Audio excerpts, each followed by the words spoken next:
The flashing red and blue lights painted my front porch like a crime scene.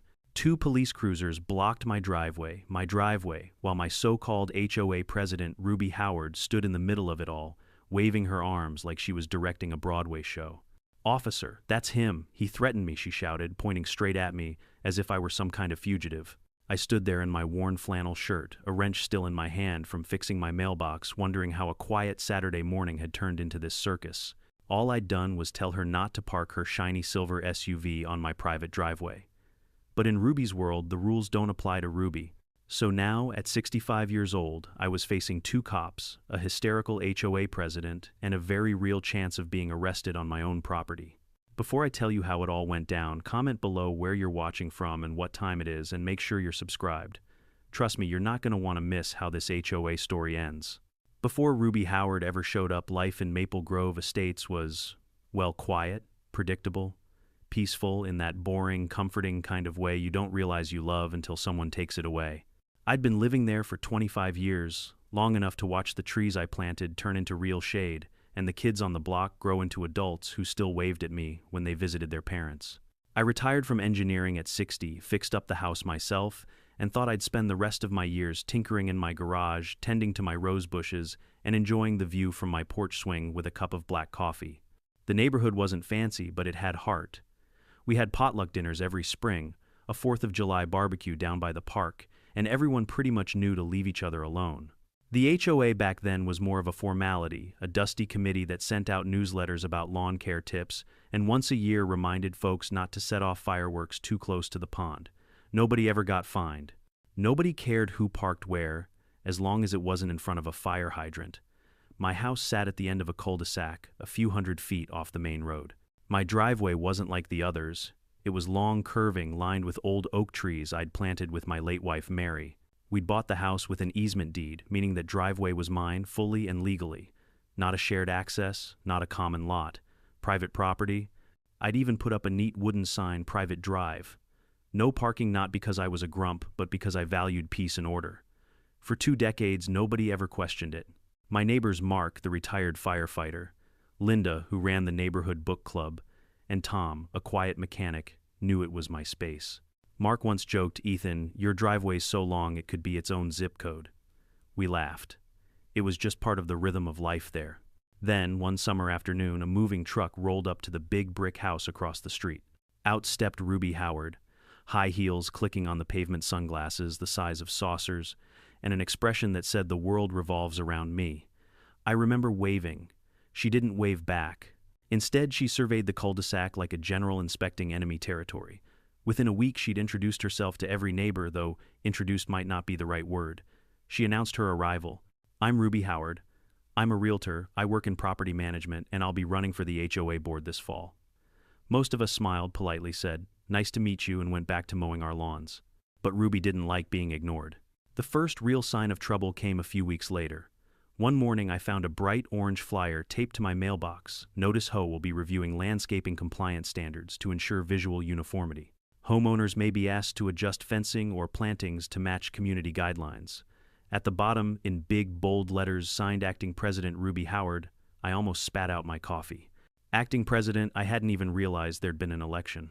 Turns out, the old president, Mr. Green, had moved to Florida, and Ruby had volunteered to fill the position until the next vote. Nobody objected because, honestly, nobody cared enough to. But Ruby cared. Oh, she cared too much. Within weeks, she'd sent 3 more notices, one about trash can placement, one about unauthorized lawn ornaments, Tom's gnome army, and another about the height inconsistency of Linda's picket fence. It didn't stop there. She started organizing what she called HOA beautification patrols, groups of residents walking around the block taking pictures of violations. The woman turned a friendly neighborhood into a surveillance zone. I kept my head down. My property was clean, my fence within code, my grass neatly trimmed. What could she possibly find wrong with me? Well, Ruby didn't need a reason. She just needed a target. It started innocently enough. She came by one day while I was washing my truck. "Morning, Mr. Kelly," she said with that syrupy smile that doesn't reach the eyes. "You know, your driveway gives such a private impression. We're trying to make Maple Grove more welcoming to guests. Have you ever thought of removing that private drive sign?" I looked up from my hose. "No, Ruby, I haven't. That sign's been there since '98. Keeps delivery vans from blocking my garage." Her lips tightened. Well, it just looks exclusionary. We're a community after all, I shrugged. Community or not, that patch of concrete's on my deed. Folks are welcome to wave when they drive by. They just can't park on it. She forced a laugh the kind people make when they're planning revenge. A few days later, I caught her Lexus parked halfway up my driveway, engine running, door open, while she chatted on her phone. I walked out calmly and tapped on her window. Hey, Ruby, you're blocking my garage.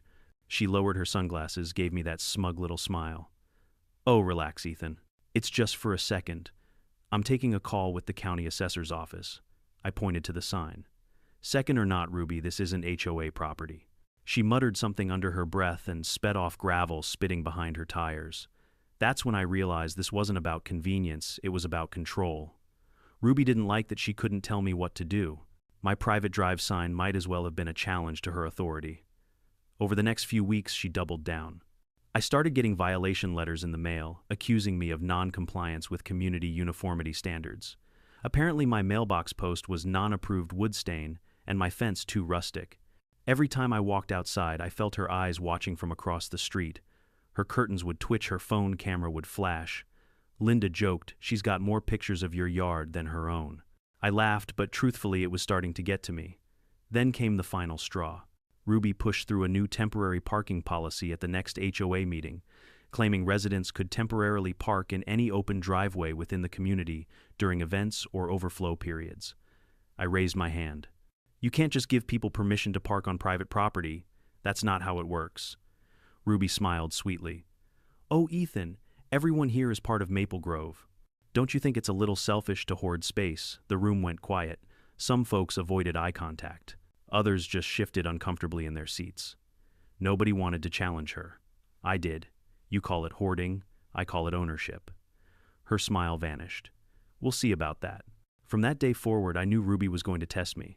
And I was right, because a few Saturdays later I woke up to find 3 SUVs parked across my driveway, blocking my truck, my garage, and even my mailbox. And one of them, of course, was Ruby's. That was the day everything changed. When I stepped outside that morning and saw those SUVs blocking my driveway, I thought for a second I might still be dreaming.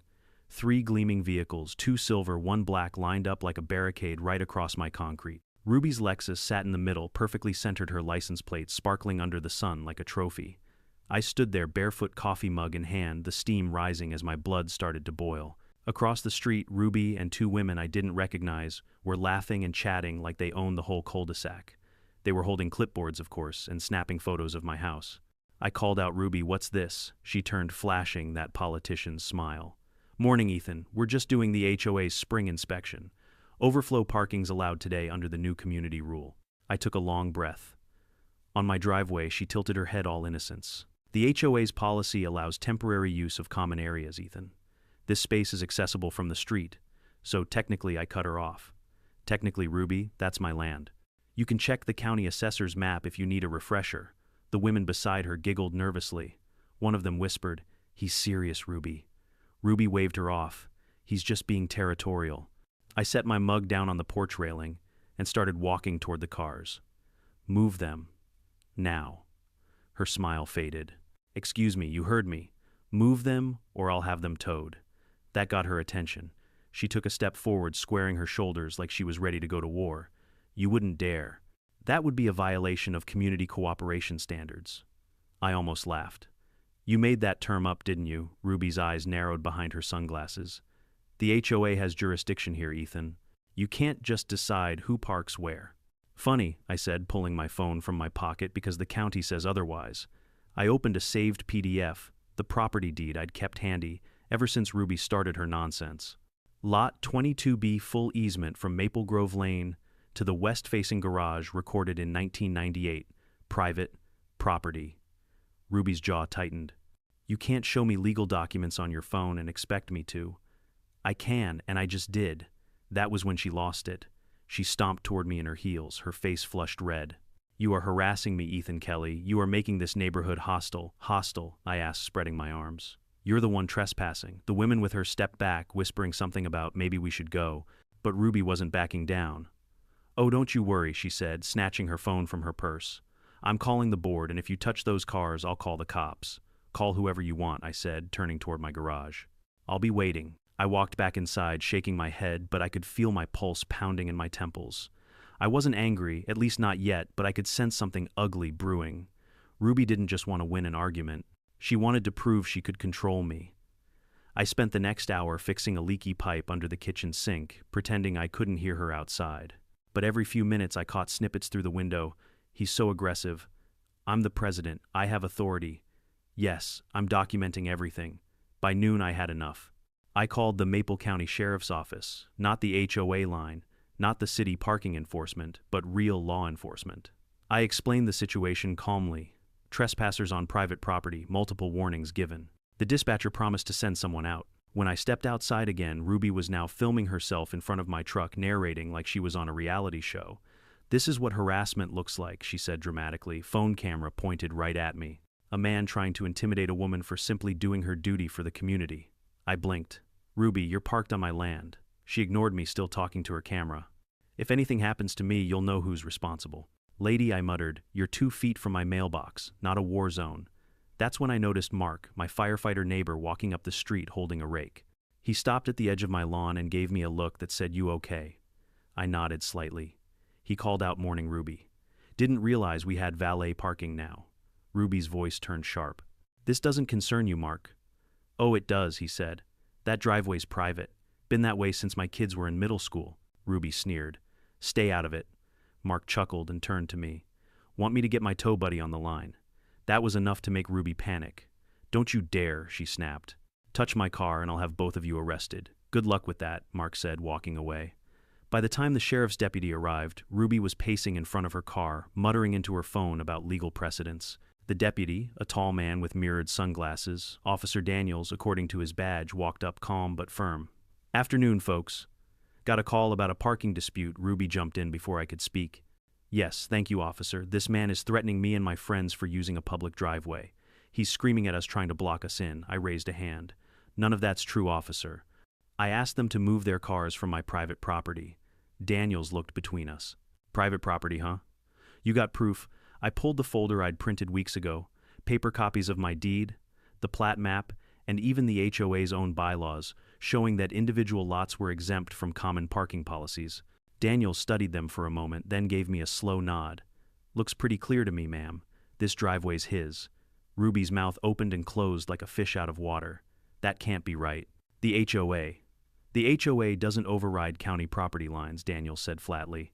"If you're parked here without permission, you're trespassing." Ruby's face twisted into something almost comical, a mix of disbelief and fury. "I'll file a complaint. You'll hear from my lawyer," Daniels sighed. "Ma'am, you can file whatever you want, but you're moving those cars right now." Ruby stomped to her, Lexus muttering obscenities. Her 2 friends hurried into their SUVs and reversed out, gravel crunching beneath their tires. Ruby lingered just long enough to glare at me through her window. "This isn't over," she hissed. I smiled, calm as ever. "Didn't think it was." When they were gone, Daniels chuckled. "You'd be surprised how many of these HOA folks think they run the world." "Oh, I'm not surprised," I said, shaking his hand. "Thanks for coming out." As he drove off, I exhaled for what felt like the first time all morning. My driveway was clear again, the sun hitting the pavement just right, and for a fleeting moment I thought maybe Ruby would finally back off. But Ruby Howard wasn't the backing off type. That evening, I found a fresh letter in my mailbox, HOA stationery, of course. Notice of community disruption. You have engaged in hostile and uncooperative behavior toward HOA officials during a scheduled community event. Future incidents will result in disciplinary action and potential legal escalation. Signed, President Ruby Howard. I laughed out loud. Legal escalation. From the same woman who'd just been warned by a sheriff's deputy, still something in my gut told me this was just the beginning. Ruby wasn't done making my life miserable, and the next round of her nonsense would make this little parking stunt look like a warm-up act. It happened 2 Saturdays later, the day the whole neighborhood would remember as the HOA Festival of Chaos. I woke up early, same as always, made my coffee, and opened the curtains to find an unusual amount of activity outside. Balloons, folding tables, a big banner stretching across the entrance that read Maple Grove, Open House, Welcome New Residents. Below it in smaller letters, sponsored by the HOA board. And right in the center of it all stood Ruby Howard, wearing a bright pink blazer, holding a clipboard and barking orders like a general before battle. I groaned. Of course. She'd been hyping this community open house for weeks, promising to unite the neighborhood. What she really meant was that she wanted a public stage, and from the looks of it, she'd found one. I stepped onto my porch watching as cars began rolling in. First a few sedans, then a string of shiny SUVs. People parked anywhere they could, on curbs, on lawns, even in front of mailboxes. Ruby strutted between them, pointing out where to go like she was the mayor of a small delusional town. Then my stomach dropped. 3 cars again turned down my driveway. I waved my arms. Hey, hold up, that's private property. But they didn't stop. They kept inching forward until they filled the entire lane in front of my garage. I stomped down the steps, my slippers crunching on the gravel. You folks can't park here. The driver of the first car, a man in a polo shirt, rolled down his window. Ruby said we could. Said it's community overflow parking. I could practically feel my blood pressure spike. Yeah, well, Ruby's wrong again. Move the cars before I have them towed. He hesitated. She's the HOA president. I'm the property owner, I snapped. And that sign, I pointed at the wooden board reading, Private Drive. No parking isn't just decoration. He sighed, rolled his window up and backed out. But the other 2 cars stayed. Then right on cue, Ruby appeared, clipboard in hand, sunglasses glinting, smirk firmly in place. Ethan, she said sweetly, why are you yelling at my guests? Because your guests are trespassing, I said, folding my arms. Move the cars. She laughed, that irritating, condescending kind of laugh people use when they think they've already won. Oh, Ethan, you're always so defensive. This is a community event. Everyone's allowed to use common access points. This isn't a common anything, I said through gritted teeth. This is my driveway, Ruby. Are you sure? She asked, her tone dripping with mock concern. Because from where I'm standing, it looks connected to the main road, and anything connected to the main road falls under HOA visibility and access. Visibility, yes, I said. Access, no. She tilted her head, pretending to think. Maybe I'll just let the board decide that. I stepped closer. No, you won't. You'll move those cars now. Her smile vanished. Ethan, don't threaten me. Not a threat, I said quietly. A request. She rolled her eyes, waved a hand, and turned toward the crowd of people gathering near the park. Enjoy the event, everyone. Don't mind the noise from grumpy old men who don't understand community spirit. The laughter that followed stung more than I wanted to admit. But I wasn't about to let her humiliate me on my own property. I walked over to her car, the same silver Lexus that had become my personal nightmare, and crouched near the tire, pretending to check the air pressure. Ruby spun around instantly. What are you doing? Taking a picture, I said, holding up my phone. For documentation. Trespassing, unauthorized parking, potential property damage. You know, legal stuff. Her face turned crimson. You're harassing me again, I stood up. No, Ruby. I'm protecting my rights. She took out her phone, hands shaking with anger. That's it. I'm calling the police. Let's see what they have to say about this little stunt. I shrugged. Go ahead. I'll wait right here. And I did. 20 minutes later, the flashing lights of 2 patrol cars cut through the midday sun. Neighbors stopped what they were doing to watch, some pretending to water their lawns, others standing openly at their fences.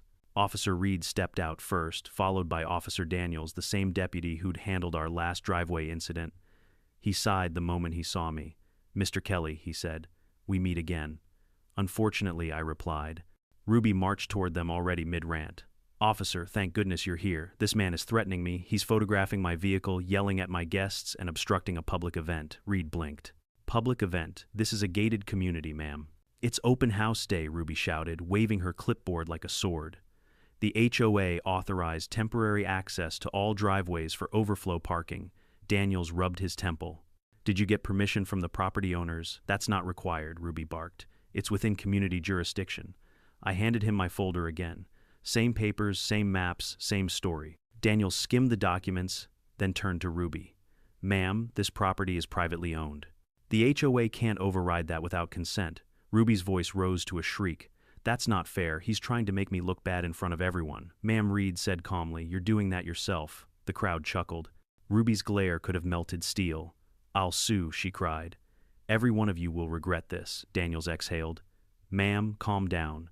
Move the cars, or we'll issue a citation for trespassing. That's when Ruby did something I'll never forget. She kicked her own car door. The sound echoed through the cul-de-sac, a loud metallic thud, and then she pointed at me wild-eyed. He did it. He just damaged my car. The crowd gasped. I stared speechless. Are you out of your mind? Reed stepped forward. Ma'am, we saw that. Don't make this worse. But Ruby doubled down, clutching her arm dramatically. He grabbed me. He's violent, Daniel sighed. That's enough. He motioned for Reed to approach her, and within seconds she was surrounded by flashing lights and murmuring neighbors. I'm not leaving, Ruby yelled. This is my right. No, ma'am, Daniel said evenly. It's his driveway. You're under arrest for disorderly conduct. The entire neighborhood fell silent, then erupted in whispers. Cameras came out. Phones clicked. They led Ruby to the squad car, still shouting about false charges and power abuse. Her pink blazer gleamed in the sunlight as she was gently but firmly guided into the back seat. As the police drove off, I just stood there, coffee gone cold in my hand, wondering if I'd actually just seen what I thought I had. Linda came over from across the street, shaking her head. Ethan, I swear our HOA meetings are going to make national news one day. Wouldn't surprise me, I said. You think she'll calm down after this? Linda smiled faintly. You've met Ruby, right? I chuckled. Fair point. By that evening, half the neighborhood had seen the video. Someone had uploaded it to the local community Facebook page with the caption, HOA president arrested for trespassing on resident's driveway. Within hours, it had over 300 comments. I thought maybe, just maybe, that would be the end of it. But Ruby wasn't the kind of person to accept defeat quietly. She was about to drag me and the entire HOA into a full-blown legal war. And this time, she'd make sure the whole town knew about it. If you've never watched a grown woman in a pink blazer being handcuffed for trespassing on a suburban driveway, let me tell you it's a sight that sticks with you. But if you think that was the end of it, you clearly haven't met Ruby Howard. The day after her arrest, my phone buzzed nonstop. Unknown numbers, blocked calls, and even a few concerned citizen voicemails. I ignored them all. Then around noon, my attorney, Sarah Whitman, called. Ethan, she said, her voice half amused, half exasperated, you've become famous. Please tell me it's not on TikTok. Worse, she said. Local news. Channel 8 ran a short segment this morning. HOA president detained after dispute with retired engineer. Guess whose picture they used? Oh, you're kidding. Nope. And get this. Ruby's lawyer, some guy named James Bolton, just filed a harassment complaint. Claims you threatened, intimidated, and physically obstructed her during a community event. I nearly dropped my coffee. Physically obstructed. The only thing I obstructed was her car door with her own foot. Sarah chuckled. I know, Ethan. Don't worry. I've already drafted our response, but she's not letting this go. Of course she wasn't. Ruby wasn't fighting for justice, she was fighting for control. Losing face in front of her neighbors was a wound she couldn't tolerate. By evening, HOA gossip spread faster than wildfire. I caught snippets of conversation whenever I stepped outside. Did you hear Ruby spent the night in holding? She said the cops were sexist. I heard Ethan suing the board. I wasn't suing anyone yet, but Ruby was making sure everyone thought I was the villain. That night she returned home. I watched from my porch as a black sedan dropped her off. She stepped out in flats, this time sunglasses on, even though it was dark. She didn't look at me, didn't look at anyone. She just marched up her driveway, chin-high humiliation radiating off her like heat from asphalt. For a few days, the neighborhood held its breath. No flyers, no emails, no HOA patrols, just silence. I almost started to hope she'd learned her lesson. Then on Friday morning, a certified letter arrived in my mailbox, HOA Legal Department, Bolton and Associates. Subject notice of intent to sue. The Maple Grove Estates Homeowners Association hereby demands that Mr. Ethan Kelly cease and desist from all hostile actions against HOA officers. Mr. Kelly's aggressive conduct has created an unsafe environment for community members. The association seeks immediate removal of signage and fencing deemed unwelcoming and reserves the right to pursue civil damages for defamation and obstruction. Signed, James Bolton, Esquire. I laughed out loud. Defamation and obstruction. Ruby was really stretching her imagination this time. But as funny as it sounded, it wasn't harmless. A lawsuit, no matter how ridiculous, costs time and money, and Ruby knew that. I called Sarah again. She picked up instantly. Got their letter, she asked. Oh, I got it. Framed it, actually. Gonna hang it next to my no trespassing sign. She laughed softly. Ethan, listen. Don't engage with Ruby directly. No calls, no confrontations. We'll respond formally and let the paperwork speak. That's fine, I said. But if she steps on my property again, I'm calling Daniels, not you. Understood, Sarah said. Though honestly, I'd pay to see her face if you did. For a week, things were quiet again, too quiet. Ruby didn't leave her house much. When she did, she avoided eye contact, always on her phone, whispering. But she wasn't done scheming. People like Ruby don't retreat, they regroup. The next HOA board meeting confirmed it. It was held at the community center, a little beige building near the pond. Usually maybe a dozen residents showed up. That night there were over 50. The air buzzed with tension. Ruby sat at the front table beside her lawyer Bolton, flipping through a thick binder. I sat in the back with Mark and Linda, trying to look like I didn't want to strangle someone. Ruby cleared her throat into the microphone. "Good evening, everyone.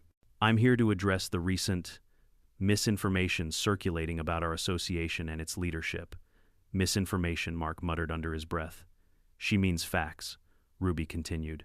"Certain individuals have attempted to tarnish the HOA's reputation through false claims and public outbursts. These actions do not reflect the values of Maple Grove." I raised my hand. "You mean the video where you got arrested for trespassing?" Gasps rippled through the room. Ruby's smile tightened. "Mr. Kelly, please don't interrupt. You've done enough damage." "Damage," I said loudly. "You mean protecting my own property from your so-called community access policy?" Bolton jumped in. "My client was exercising her duties as HOA president. You escalated the confrontation." I stood. "By asking trespassers to move their cars," Ruby slammed her clipboard on the table. "You're harassing me again." Daniels, who had come to observe the meeting, apparently the sheriff's office didn't trust this circus, spoke up from the corner. "Ma'am, sit down.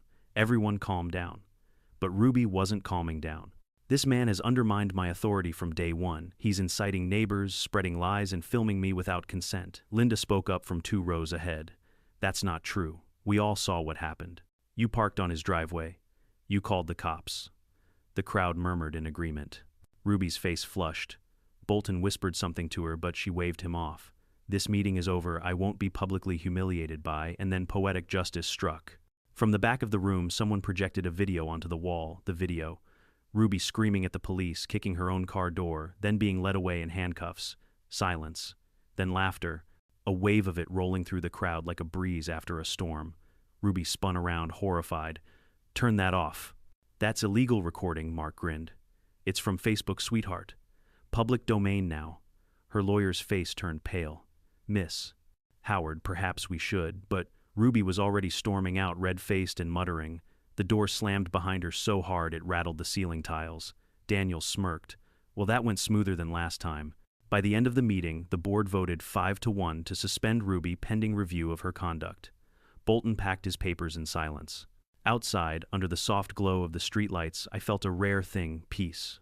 The night air was cool, the crickets were singing, and for the first time in months, the cul-de-sac didn't feel like a battlefield. Mark clapped me on the shoulder. "Guess you won this round, old man." I smiled. "Not sure it's a win if I had to hire a lawyer to keep people off my own driveway." He laughed. "Fair point. But still, you handled it better than I would've." "Maybe so." But as I looked across the street at Ruby's darkened house, I couldn't shake the feeling that it wasn't over. Because Ruby Howard didn't lose, she plotted. And a woman like that, she'd rather burn down the whole neighborhood than admit defeat. For a few blessed days after that explosive HOA meeting, Maple Grove Estates felt almost normal again. Kids rode their bikes down the street, sprinklers hissed in the distance, and the world seemed to exhale. I started to believe Ruby might finally accept defeat, lick her wounds, and fade into obscurity. I should have known better, because if there's one thing Ruby Howard hated more than being wrong, it was being ignored. It began with Whisper's anonymous posts on the neighborhood Facebook group. Someone calling themselves Community Truth Teller accused me of harassing female HOA members and filming neighbors without consent. Another claimed I had illegal modifications on my property that violated environmental codes. I didn't have to guess who was behind it. The phrasing, the drama, it screamed Ruby. When I mentioned it to Linda, she rolled her eyes. "She's trying to poison the well, Ethan. Don't take the bait." "Not taking it," I said. "But I'll sure as hell document it." I took screenshots of everything, every rumor, every accusation, because I knew where this was heading. Sure enough, 2 weeks later, I received a thick envelope in the mail from Bolton and Associates Ruby's lawyer. Inside was a formal lawsuit notice filed against me and a countersuit from the HOA itself. The list of claims was almost impressive in its absurdity: defamation of character for circulating defamatory recordings, harassment for verbal intimidation and invasion of privacy, property interference for unauthorized signage negatively affecting community value. I laughed so hard I nearly spilled my coffee. Unauthorized signage. They meant my private drive, no parking sign. But what wasn't funny was the fact that I now had to defend myself in court. Again. I called Sarah Whitman, my attorney. She met me at the local diner where I spread the stack of paperwork across the table between us. She skimmed through it, brow furrowing. They're really throwing spaghetti at the wall here. Yeah, I said, and hoping the judge is allergic to common sense. She grinned. Don't worry, we'll file a counterclaim. Trespassing, false accusations, and harassment, and maybe tack on damages for the stress she's caused you. I leaned back in my booth seat. You think that'll stop her? Sarah sipped her coffee. Ethan, I've dealt with people like Ruby before. They build their identity around power. When you take that away, they crumble. I wanted to believe her. But Ruby didn't seem like the crumbling type. She seemed more like the detonate everything and take you with her type. Still, I followed Sarah's advice. I stayed calm, kept records, and refused to engage. Even when Ruby started walking her dog past my house every morning, slowly, deliberately staring at my camera as if daring me to say something I didn't bite. She even started accidentally leaving HOA newsletters in my mailbox, full of passive-aggressive language about cooperation, civility, and respecting leadership. It was almost funny how transparent it was. Almost. But the real fireworks began when the case hit the courtroom. The county courthouse was small old wood paneling, flickering lights, and a single ceiling fan that made more noise than wind. The kind of place where everyone knows everyone else's business. When the bailiff called Howard versus Kelly, Ruby strutted in like she was attending a red carpet event. She'd traded her pink blazer for a sleek navy suit and pearl earrings, the picture of dignified leadership. Her lawyer, James Bolton, trailed behind carrying a briefcase stuffed to the brim. Sarah and I sat at the defendant's table. She whispered, "Relax. Judges love deeds and video evidence." The Honorable David Miller, a stern but fair man in his 60s, entered. "Let's make this quick," he said. "I've got 6 HOA disputes today, and I'd like to get home before dinner." That earned a few chuckles. Bolton began his opening statement, a long theatrical speech about toxic masculinity in suburban power structures and the importance of community governance. I think he used the phrase collective harmony 6 times. Then he gestured dramatically toward Ruby. "My client has suffered humiliation, stress, and reputational damage due to the defendant's ongoing campaign of hostility." Ruby sniffled on cue, producing a tissue. Sarah stood calm and composed. "Your Honor, my client's only campaign was defending his private property from repeated trespassing by the plaintiff. We have clear legal documents proving ownership and multiple video recordings showing the plaintiff ignoring posted warnings and law enforcement directives." Judge Miller nodded. "You have the footage." Sarah handed him a flash drive. The court clerk loaded it up. And then for the second time, Ruby's meltdown played on a big screen, her screaming at the officers, kicking her Lexus, and accusing me of assault. The audio echoed across the courtroom. Ruby turned bright red. Bolton rubbed his temples. The judge paused the video halfway through, sighing. "Miss Howard," he said dryly, "is there any part of this where you don't appear to be breaking the law?" Ruby stammered. That's out of context," I'm sure he interrupted. "But the context doesn't seem to help you." Laughter rippled through the gallery. Sarah finished her argument with precision. "Your Honor, this case is not about HOA policy. It's about boundaries, both literal and personal. My client respected his. The plaintiff did not." When the judge finally spoke, his words were music to my ears. "The court finds the plaintiff's claims to be without merit. Furthermore, given the evidence of trespassing and defamation, I'm ordering the plaintiff, Miss Howard, to pay the defendant's legal fees and damages for property interference." Ruby gasped. Bolton tried to object, but the judge silenced him with a raised hand. "Ma'am, I suggest you spend less time managing your neighbors' lives and more time managing your own." Gavel. Bang. Case closed. I exhaled for what felt like the first time in weeks. Sarah patted my arm. "Told you." Ruby stormed out of the courtroom without a word, her heels clacking like gunshots on the tile floor. Outside, Mark was waiting near the steps. He grinned when he saw me. "Heard the good news? You gonna frame that ruling next to your sign, maybe?" I said. "Or tattoo it on my mailbox?" We laughed, but inside I felt something deeper than victory relief. Months of tension, accusations, and hostility were finally over, or so I thought. 2 days later, I got another knock on the door. This time, it wasn't a cop. It was 2 members of the HOA board, a couple I barely knew, Richard and Paige Thompson, looking sheepish. "Ethan," Richard said, shifting awkwardly, "we, wanted to apologize. For everything. Ruby, she told us some things that weren't true. We didn't know the whole story." I nodded. "I appreciate that." Paige smiled nervously. "We're holding an emergency board vote next week. To remove Ruby permanently and elect a new president, We'd actually like you to consider serving as an advisor, just to help straighten things out. I nearly spit out my coffee. You want me to advise the HOA? After all this, Richard shrugged. You know the rules better than anyone now. I laughed. Let me think about it. I'm not sure my blood pressure can handle another HOA war. They chuckled, thanked me, and left. As I watched them walk away, I finally felt the tension in my chest start to fade. The war with Ruby had cost me time, money, and peace, but it had also earned me something else: respect. And for a man like me, that meant more than any court ruling. The news of Ruby's defeat spread through Maple Grove Estates faster than wildfire on a dry summer day. For the first time in months, the community Facebook page wasn't filled with complaints or HOA reminders. Instead, it was full of memes. One photo showed a cartoon of a pink blazer behind bars captioned, "Breaking news: local HOA president finally learns what private property means." I didn't post it, but I laughed harder than I had in years. Over the next week, people I barely knew stopped me while I was out walking my dog. "You really showed her, Mr. Kelly," they'd say.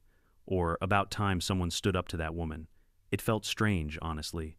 I never set out to be the neighborhood hero. I just wanted peace and quiet. But somehow I'd become the accidental symbol of resistance, the man who took down the tyrant in the pink blazer. Still, something in me couldn't rest easy. People like Ruby don't just vanish. They retreat, plot, and strike again when no one's watching. And sure enough, one afternoon, Sarah Whitman called. "Ethan," she said, "you're gonna love this. Or maybe you won't. Try me. Turns out your favorite HOA president has been busy." I got a call from the county records office this morning. They found multiple anonymous complaints filed by someone listing themselves as a concerned community member. Guess who I sighed? Ruby. Ding ding. She filed reports about illegal gray water runoff from your irrigation system, excessive lighting from your porch, and even a claim that you were operating an unlicensed business out of your garage. I laughed so hard, I nearly dropped the phone. "What kind of business? Retirement and sarcasm consulting," Sarah chuckled. "Probably. Anyway, the county inspector went by today. Everything checked out perfectly." "You're clean." "Of course I am," I said. "I built that irrigation myself. Just thought you'd like to know."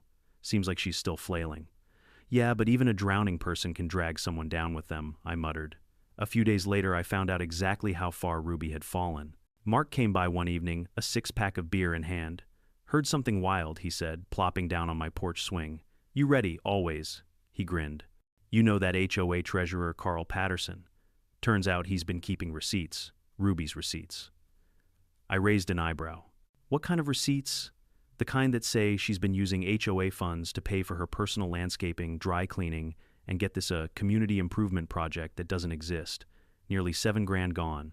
I let out a low whistle. Well, that explains her confidence. Hard to back down when you're hiding something that big. "Exactly." Carl turned everything over to the board. "They're calling a vote to remove her permanently next week. Apparently the county might open an investigation." I sat back, letting that sink in. "You know, Mark, I don't even feel angry anymore. I almost feel sorry for her." Mark laughed. "Don't start growing a conscience now, Ethan." "I'm serious," I said. "People like Ruby, they build their whole identity around control. Take that away and there's nothing left." Mark nodded slowly. "Yeah, maybe, but I'm still bringing popcorn to the vote." When the day of the special HOA meeting came, the entire neighborhood turned up. It was standing room only inside the small community center. Even Officer Daniels showed up, though. This time he was off duty, leaning against the back wall with a grin. At the front of the room sat the remaining board members, Richard and Paige Thompson, plus the treasurer Carl, all looking equal parts, nervous and relieved. Ruby entered last, fashionably late, wearing a black pantsuit like she was attending a funeral, her own. The murmurs quieted as she took her seat. Her once flawless hair was slightly frizzed, her eyes shadowed. Gone was the smug confidence. But as soon as the meeting started, the fire returned. Richard cleared his throat. "This meeting has been called to discuss allegations of financial misconduct involving the former HOA president, Miss Ruby Howard." Ruby shot to her feet. "Former, I'm still the elected president." Paige shook her head. "You were suspended pending review, Ruby. Tonight's vote will determine your removal." Ruby slammed her hands on the table. "This is a witch hunt. All of you are conspiring with him." She jabbed a finger in my direction. "That man has poisoned this neighborhood against me." The crowd erupted with murmurs. Mark called out, "You did that yourself, lady." Ruby ignored him. "Everything I did was for Maple Grove's image, to protect property values." Carl stood holding up a thick folder. Then maybe you can explain why HOA funds were used to pay for your dry cleaning, your home security cameras, and he flipped a page, a $1,200 consultation fee to your cousin's real estate company. Ruby froze. That's community branding expenses. Richard sighed. Ruby, stop. We verified with the bank. These transactions were unauthorized. Lies, she screamed. You're all jealous. Jealous because I made this place look respectable. The room buzzed with shock, anger, and something close to pity. Even those who once supported her sat in silence. Linda spoke softly from the back. You didn't make it respectable, Ruby. You made it miserable. Ruby turned toward her, trembling with rage. You'll all regret this, but nobody believed her anymore. The vote was quick, almost anticlimactic. 46 inches favor of removal, 2 against, and 1 abstention. Ruby's reign of terror officially over. As the crowd dispersed, she sat frozen, staring at nothing. For a brief moment I saw something human behind her bitterness. Defeat, loneliness, maybe even shame. I walked past her quietly on my way out. Ruby, I said, stopping just beside her. She didn't look up. Enjoy your victory, Ethan. I hesitated. It's not about victory, it's about peace. She finally met my eyes, tears gathering. There's no peace in places like this, just power.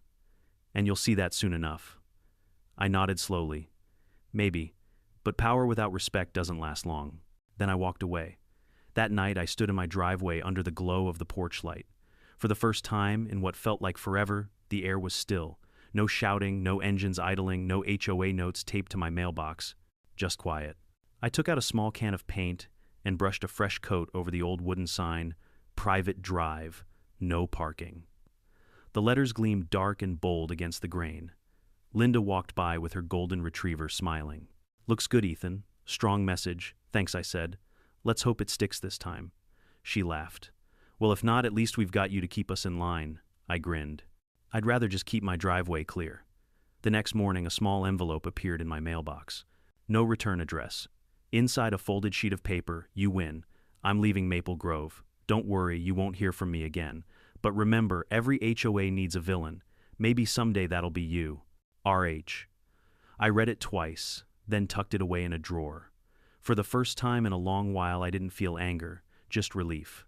Ruby was gone. The war was over. And maybe, just maybe, Maple Grove could start being a neighborhood again, not a battlefield. As I watched the sunrise spill across the street, the world looked different. Softer, kinder, and for once no one was parked on my driveway. For weeks after Ruby's departure, Maple Grove Estates felt like a completely different world. The tension that had once hung in the air like static finally lifted. You could feel it in the way people talked, smiled, and lingered on their porches in the evenings again. It was as if someone had opened the windows of the entire neighborhood and let the fresh air back in. The new HOA board moved quickly to clean up the mess Ruby left behind. Richard Thompson was elected as interim president, a quiet, level-headed man who actually listened when people spoke. He and Paige sent out a letter to every household apologizing for past missteps and promising a transparent, cooperative era of community management.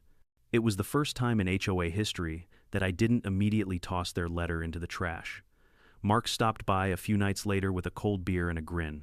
So you're officially the neighborhood legend now, huh? Legend, I chuckled. I'm just the guy who didn't want cars on his driveway.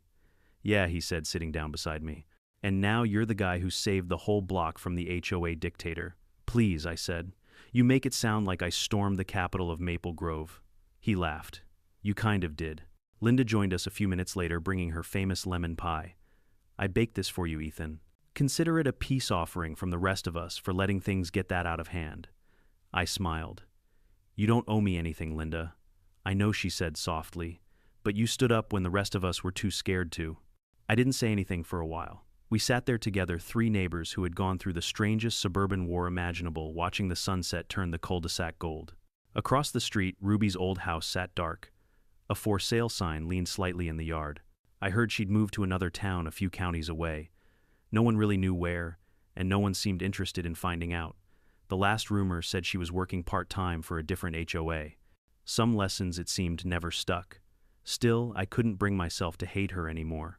Ruby was infuriating, manipulative, and dangerous with authority, but she was also a person who clearly needed control to feel relevant. Without it, she'd been lost. Somewhere between the lawsuits and the shouting matches, she'd stopped being a villain to me and started being a cautionary tale. A few mornings later, I got a letter from the new HOA board. It wasn't a fine or a complaint this time, just an invitation. Dear Mr. Kelly, the Maple Grove Board is creating a property rights advisory committee to help prevent future conflicts and educate residents about land ownership laws. Given your experience, we'd be honored if you'd consider joining us as a volunteer advisor. I laughed out loud when I read it. They wanted me, the man who'd been their biggest thorn, to help teach them about private property. When Mark heard, he nearly spit out his coffee. You gonna do it? I thought about it for a long moment. Then I smiled. Yeah, maybe I will. Someone's got to make sure this circus doesn't start up again, so I joined. Not officially on the board, but as what they called a resident consultant. Once a month, I'd sit in a meeting, answer questions, and occasionally remind people that not every patch of concrete belonged to the HOA. To my surprise, it wasn't miserable. Richard was fair. Paige was organized. Carl, the treasurer, had tightened up the finances. There was actual order now, not the kind that controls people, but the kind that keeps peace. One evening after a meeting, Paige stopped me in the parking lot. Ethan, she said, I have to tell you. You changed the way we look at things. You reminded us that rules are supposed to protect people, not punish them. That stuck with me. Later that night, I took my usual evening walk down the lane. The crickets were out, the air smelled of pine and cut grass, and the houses glowed warm in the dark. I passed Linda's house. She waved from her porch. Then Mark's, where his grandkids were roasting marshmallows in the yard. When I reached my own gate, I paused for a moment. The wooden sign still stood tall: private drive. No parking. I'd repainted it once more, not because I needed to, but because it had become a reminder not just of the fight I'd won, but of what it meant. That sign wasn't about keeping people out.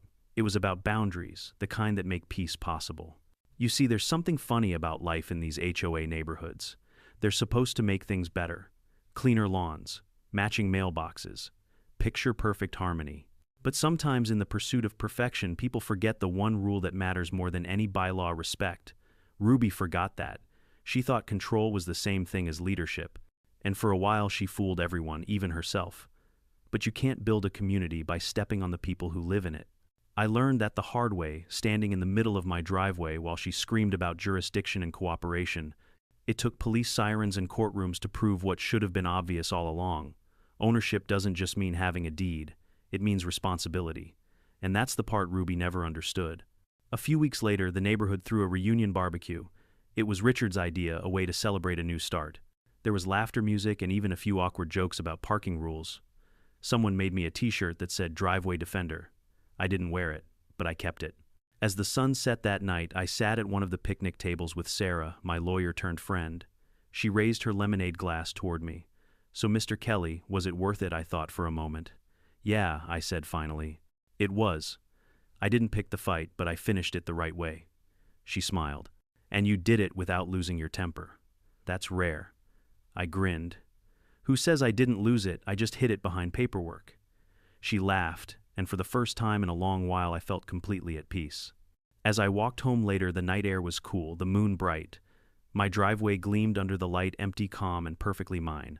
I stopped halfway up, turned back toward the quiet street, and whispered to no one in particular, "Peace tastes better when you earn it." I meant it. And so if you ever find yourself in a neighborhood like mine where someone thinks their title gives them ownership over you, remember this: stand your ground, know your rights, and keep your calm. You don't have to shout to be heard. Sometimes the quiet truth of a signed deed speaks louder than 100 HOA meetings. Because in the end, fences and driveways don't divide people, egos do. And when you finally learn to protect your boundaries without losing your kindness, that's when you really own your peace. No matter where you live, there will always be a Ruby, someone who believes authority gives them power over others. But power without empathy turns any community into a battlefield. What this story taught me is, simple peace isn't free, it's defended. Whether it's your home, your dignity, or your rights, you have to stand up for it with patience, not rage, with truth, not pride. If you've ever had your own HOA nightmare, or a Karen who tried to boss you around, I want to hear your story. Drop it in the comments below. Let's see how many of us have fought the good fight for a little peace and sanity. And if you enjoyed this wild ride, make sure to like, share, and subscribe, because trust me, around here HOA drama never really ends. There's always another Ruby waiting to be taught a lesson.